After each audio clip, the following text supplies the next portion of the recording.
It was a bright, ordinary Tuesday morning in the middle of summer, maybe 8 o'clock, the sun already hot. I was standing at a marked bus stop on a wide main road, a glass shelter, a bench, traffic going by both ways. The most public corner you could pick. I want you to hold on to how safe it looked, because nothing about it looked wrong. My car had broken down the week before, so I'd been getting around on the app. I stood under the shelter, opened it up, and set a ride. Picked my pickup point, watched the little wheel spin while it looked for a driver. No car assigned yet. No name, no plate, no photo. Just me and a phone and a road full of strangers who couldn't have known what I was doing on a screen 6 inches from my face. A man did pass close behind me while I was tapping it in, close enough that I turned the phone a little toward my body, the way you do. Then he was gone down the sidewalk, and I forgot him. And a car pulled up, fast. A dark sedan, swinging in tight against the curb right in front of me, close enough that I stepped back. The passenger window was already down. A man leaned across from the driver's seat, alone in the car, and looked up at me. "You called for a ride?" And my first feeling wasn't fear, it was confusion. I'm the kind of person who reads the whole app, who knows how it works, and my phone, still in my hand, still said searching. No driver assigned. The wheel was still turning. There was no car on my screen, and there was a car at the curb. I said, "I think so?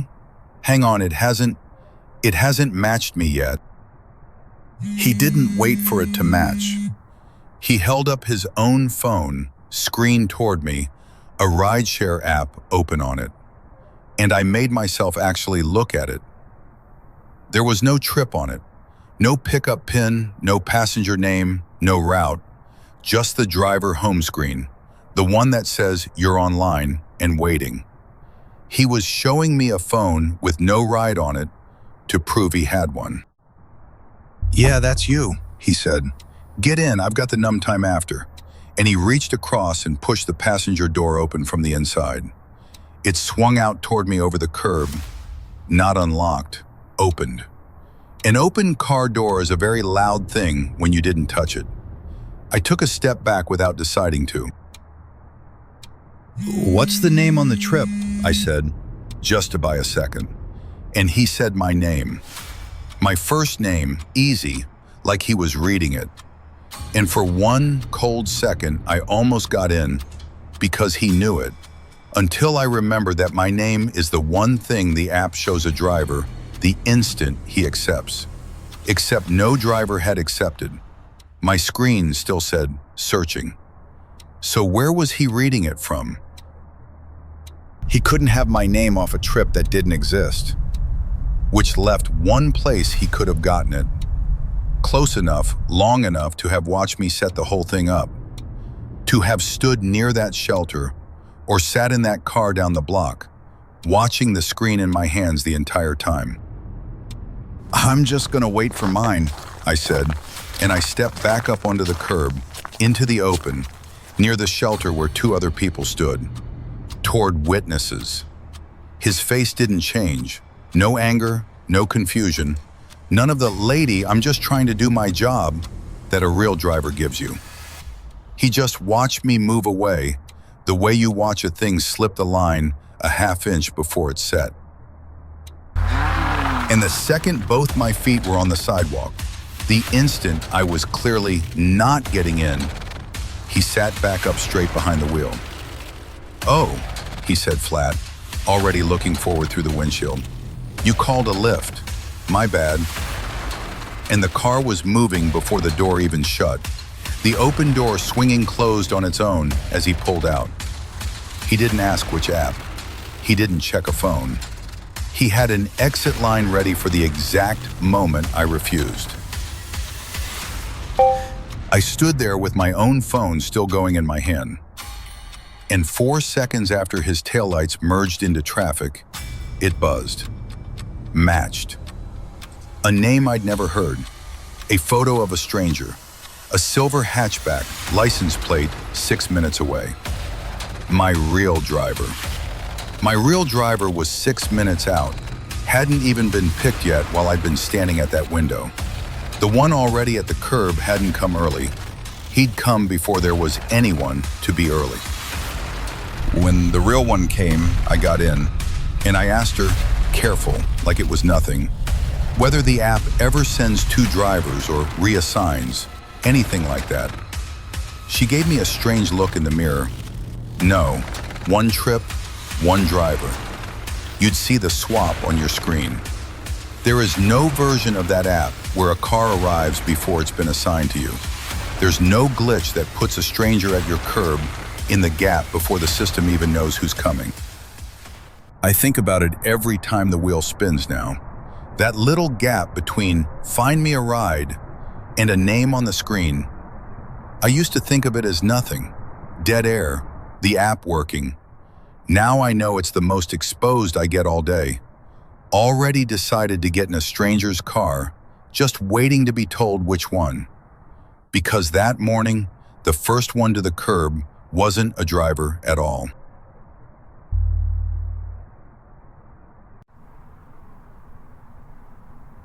This was a weeknight, late, but not dangerous late, maybe 11:30, coming home from a friend's across the city. I'd done the trip 100 times, set the ride, watched the car come, got in. A gray 4-door, a quiet guy, mid-30s maybe. The app had his name, his plate, his face. So did I. That's the whole point of the app. That's what's supposed to make it fine. He was polite, asked if the temperature was okay, if I minded the route he was taking. Normal driver questions. I said it was fine and looked out the window and let the city slide by, half watching the little car icon crawl along the map on my phone. My sister and I always share our trips with each other, that live link, the one that lets her watch my dot move across town in real time. I'd sent it the second I got in. I felt covered. For the first 10 minutes, it was a completely ordinary ride. We took the main road I expected, hit the lights I expected. I even relaxed enough to text my sister that I'd be home in 20. She sent back a thumbs up. She was watching my dot. So was I. Everything on that little map was exactly where it should have been. Then, at a red light, he picked up his phone, tapped at it a few times, set it back in the holder. Nothing strange about a driver touching his phone, except a second later mine buzzed in my hand. A notification, soft and gray, the kind you barely look at. Your trip has ended. How was your ride? With a row of little stars to tap. My trip had ended, and I was still in the car, still sitting in his back seat at a red light, going maybe a third of the way home. I looked at the map. The blue line of my route was gone. The little car icon was gone. The screen just showed me where I was, a plain dot on a plain map, with no trip, no driver, no destination attached to it anymore. As far as the app was concerned, I was not in anyone's car. My first thought was a glitch. My second thought, right behind it, was my sister. The live link I'd shared with her, the one tied to the trip. If the trip was over, that link was dead. Her phone would just show that my ride had finished safe and the dot had stopped updating, somewhere a long way from home. She wasn't watching me anymore. She thought I'd arrived. I think the app canceled the trip, I said, keeping my voice light. Weird. Did yours do that too? And in the mirror, his eyes came up to mine. Yeah, he said. It does that sometimes. Calm, unbothered.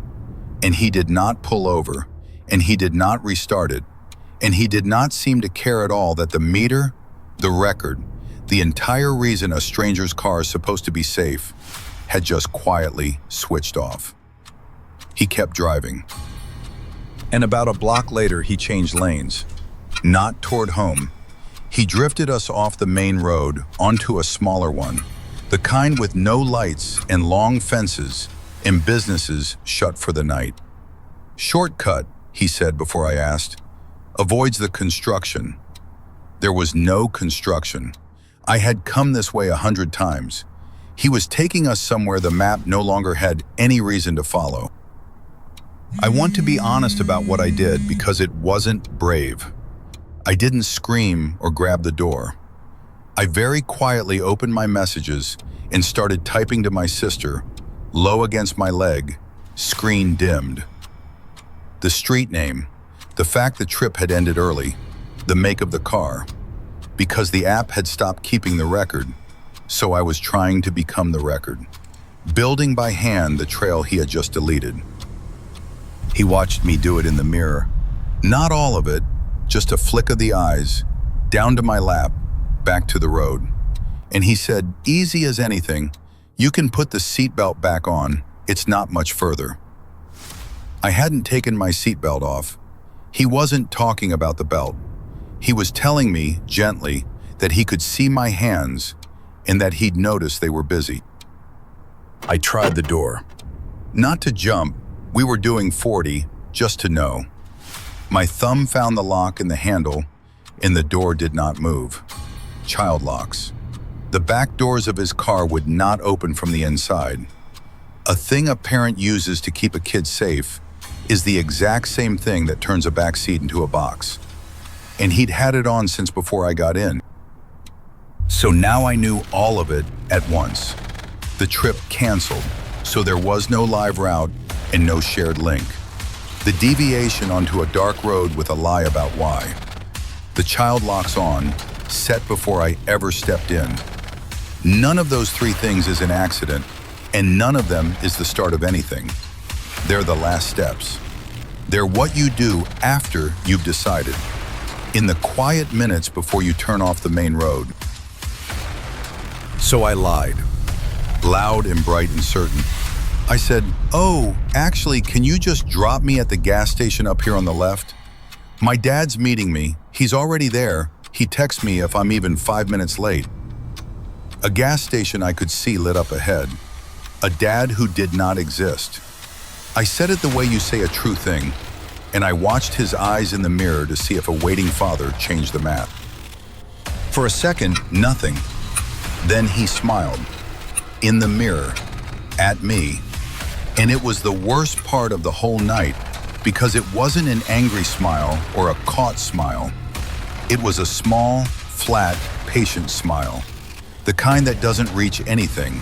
Like a man being told a clever thing by someone he's already decided about. A smile that said, that was good. That nearly would have worked on someone. But he slowed down. Whatever the smile meant, the lit lot and the maybe father and the cameras over the pumps added up to more trouble than I was worth right then. He pulled into the gas station, not all the way to the doors, just off the road. And the child lock clicked off. I heard it, that little clunk, only once we'd stopped where he chose to stop. He controlled the door the whole way. He let me out exactly where it suited him to. I was out before the car fully stopped, into the light, walking fast toward the shop window and the kid behind the counter. I didn't look back until I heard him pull away. And when I did, he wasn't speeding off. He signaled. He waited for a gap. He rejoined the road like the most careful driver in the city, back toward the main route, the route the trip would have taken, as if the last 10 minutes had simply never been logged anywhere. Which, of course, they hadn't. I reported it. I gave them the time, the place, the plate I'd memorized. And they had his account. They knew exactly which driver it was. But what they had on him was a clean canceled trip and a passenger who'd rated 5 stars. He'd canceled it himself from his end 12 minutes in, so in the system, that ride ended clean and early, right where it should have, and I rated it, apparently, because a phone in a back seat will tap stars if a thumb is shaking. On paper, a normal night. I still use the app. I still share my trip with my sister. But now I know the man in the front seat can end the whole thing with 2 taps and a red light. A soft buzz in your hand, and a row of friendly stars, and a quiet voice telling you it's not much further. The trip had already ended. It said so on my phone.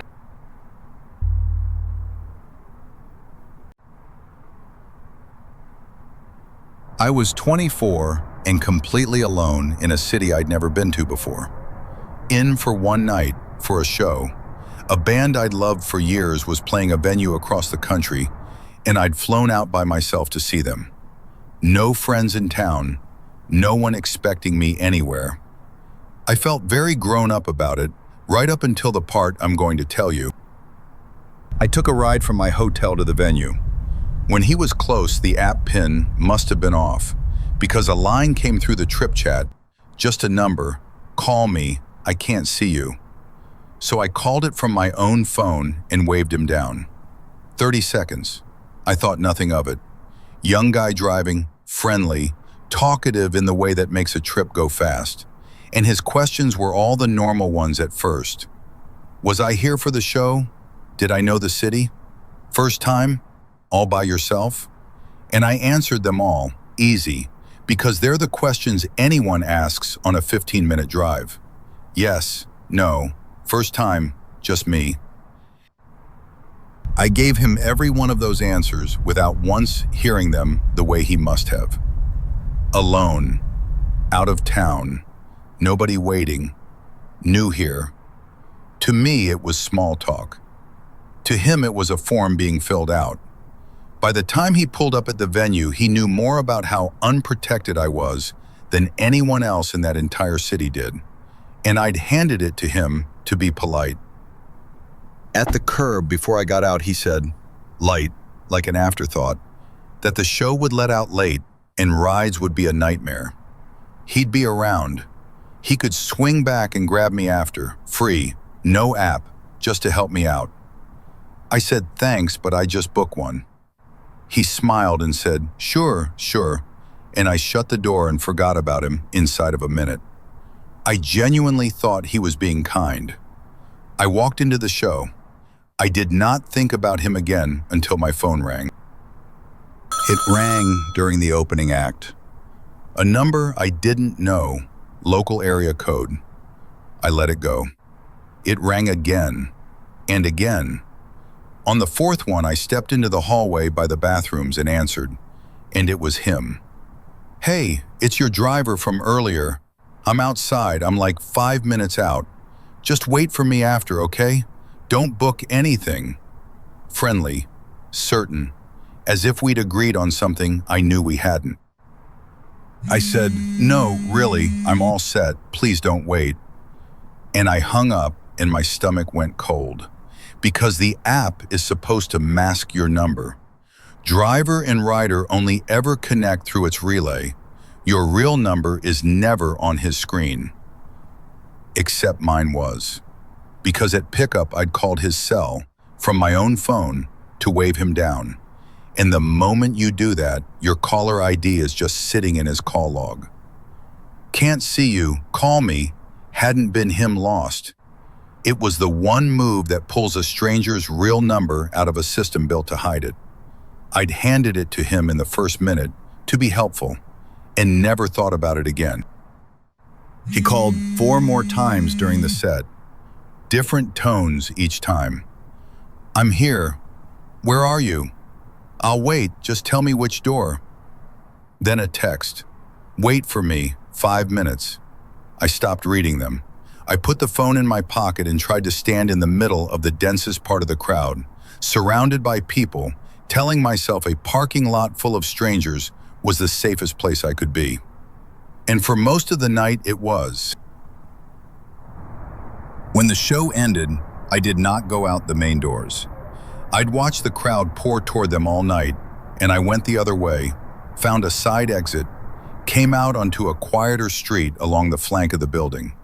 I had a ride booked before my feet hit the pavement, a different car, a real one, 2 minutes out.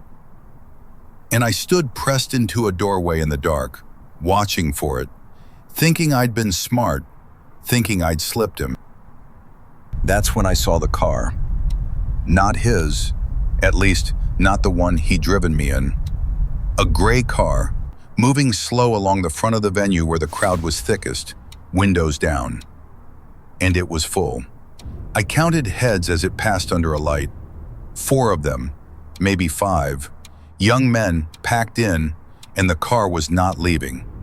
It was trolling, slow, along the front, looking. And it stopped near a knot of people by the main doors, and the passenger leaned out, and I was close enough along the side street to see him talking to them, and to see, in the wash of the streetlight, that the man at the wheel was him. My driver, the friendly one, the 15-minute one. He had come back to that venue, not alone, not for a fare, but with a car full of men, to a place he knew I'd be, looking for a woman he knew was alone. And I'd watched that same car make this pass before, twice now since I'd come out the side, the gray shape sliding along the front and back again, windows down, the men in it leaning out to every cluster on the sidewalk. I couldn't hear the words from where I stood. But you don't have to hear it to read it. A car full of men slowing at every group, saying a few sentences, getting head shakes, moving on.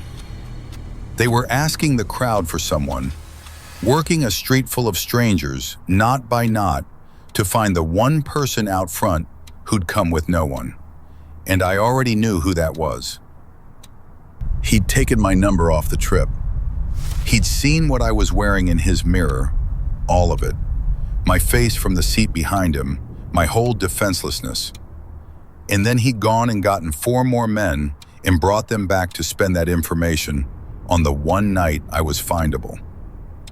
My real ride pulled up on the side street, and I got in low and fast and told the driver, a woman, "Just go, please go." And she looked at my face and went. I lay across the back seat below the windows, and as we turned out at the end of the block, I lifted up just enough to look back, and the gray car was nosing around the corner of the building onto the side street I just left, onto my exit, not the main doors, the quiet way out, the smart way I thought I'd found. They were checking that too. The phone calls did not stop when I got back to the hotel. "Where'd you go?" "I came back for you. I just want to make sure you got home." All night. From his number, and then from numbers I didn't know, which meant it wasn't just him with my number anymore. He'd shared it. The car full of them had it now, and they were taking turns, keeping a light, friendly, relentless line open to a girl, alone in a hotel, in a strange city. I pushed the room's chair under the door handle, which does nothing, and I knew it did nothing, and I did it anyway. I sat against the bed with the lights off and the phone face down, buzzing every few minutes. I did not sleep. I watched the gap under the door for the change in light. That means someone's standing outside it. It never came. But the calls came all night, each one a soft little proof that they hadn't given up, just hadn't found the room. I flew out the next morning on the first flight I could change to. I changed my number from the gate. And only when the new one was live and the old one was a deadline ringing into nothing, did the thing in my chest finally let go enough to let me breathe. I never saw any of their faces clearly. I never got a plate. I had a first name that was probably fake and a description of a gray car that could be anyone's. Nothing anyone could do anything with. For a long time, I told myself I'd overreacted.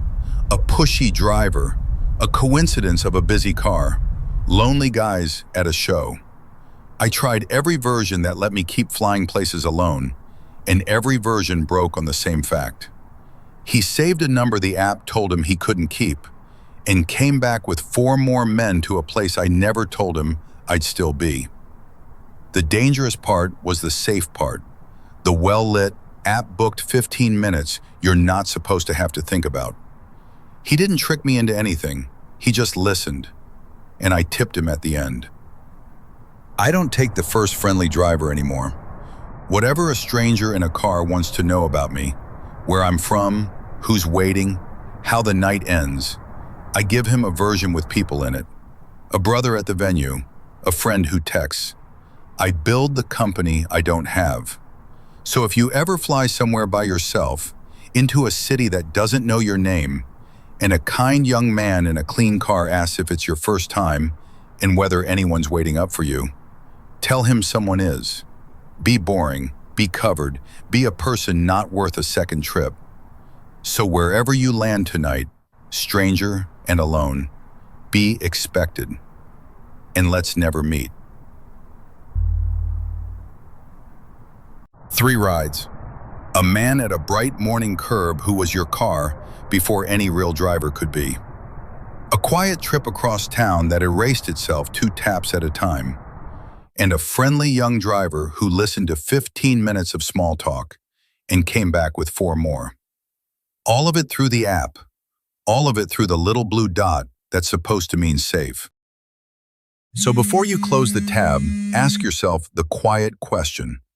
Of those 3, the man who beat your real ride, the driver who canceled the trip you were sitting in, the one who came back with a car full, which would you least want to climb in with? Tell me in the comments. Subscribe so the next one reaches you before the car does. And the next time your thumb sends one up and you put your phone away to watch the road, just notice who pulls up first.